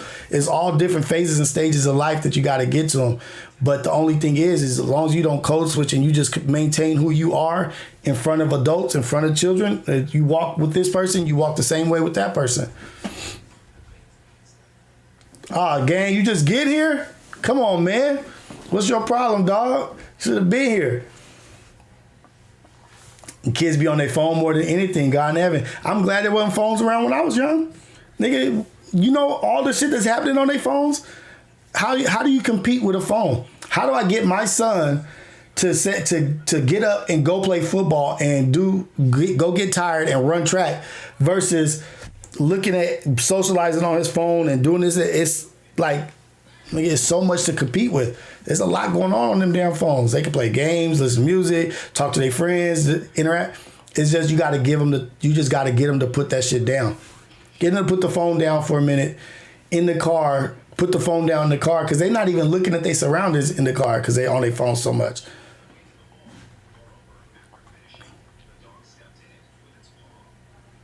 Exactly. And Heidi, they never stop listening. You have to understand the changes they're going through. And that's one thing for sure. My aunts, they've all seen my changes in life. They've seen my different phases in life. And they've never not been able to communicate with me because I've always loved and respected them. Always. And they've always been 100% loving and caring. Yeah, they was hard too, but they loved me. You know what I mean? Like, and so I was always willing to talk to my aunts or whatever. I was always willing to listen. But doesn't mean I did the right shit afterwards. I would sit there and listen, but I still was acting up. Oh, you was busy? Okay, so look, gang, we're going to start doing Sundays. For sure, Sundays is going to be for sure a day that we connect. So we'll get the week will pass, and we'll end the week together and talk about some positive shit, and go into Monday with a little mindset. But you missed the crumb bum creep shit, man. Let me hold on. I gotta play this for y'all. Just hold on. I gotta play this shit for Gang. That's my boy. He wasn't here. I gotta play this. I gotta play this for him. He missed it. He deserves to see this shit. Let me see where it is.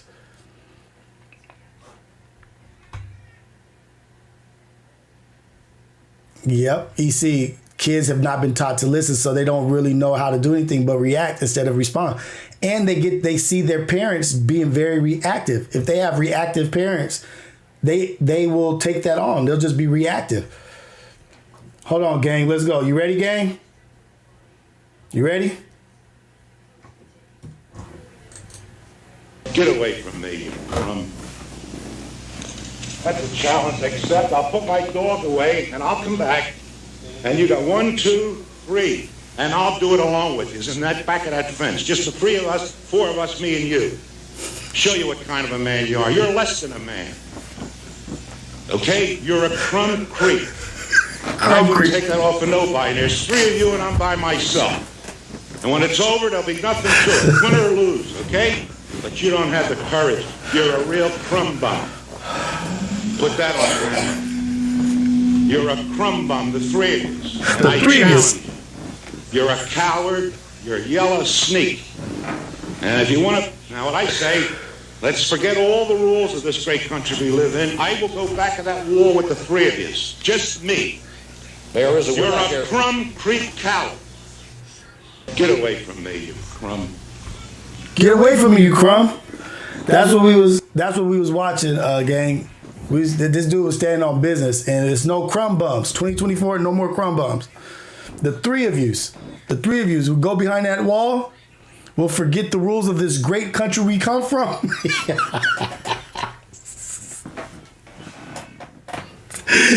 Look at how Cody turned back. He turned back on you. And I'll come back, and you got 1, 2, 3. And I'll do it along with you. It's in that back of that fence. Just the 3 of us, 4 of us, me and you.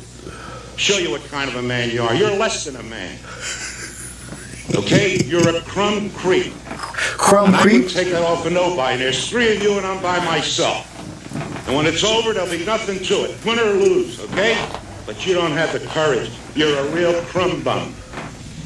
Put that on camera. You're a crumb bum, the 3 of you. And I challenge you. You're a coward. You're a yellow sneak. And if you want to, now what I say, let's forget all the rules of this great country we live in. I will go back to that war with the 3 of you. Just me. There is a You're a crumb creep coward. Crumb creep coward. 3 C's. Crumb creep coward. Crumb creep I'll coward. put my dog away and I'll come back. He said he put his dog away. 1, 2, 3. And I'll do it along with you. Isn't that back of that This is the last fence? one. Just 3 of us, 4 of us, me and you.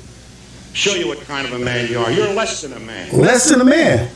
Okay? You're a crumb creep. You're a crumb creep. And I wouldn't take that off of nobody. I wouldn't take that off of nobody. Myself. I wouldn't let nobody call me a crumb creep. Nothing to it. Win or lose, okay? Win or lose. You don't have the courage. You're a real crumb bum.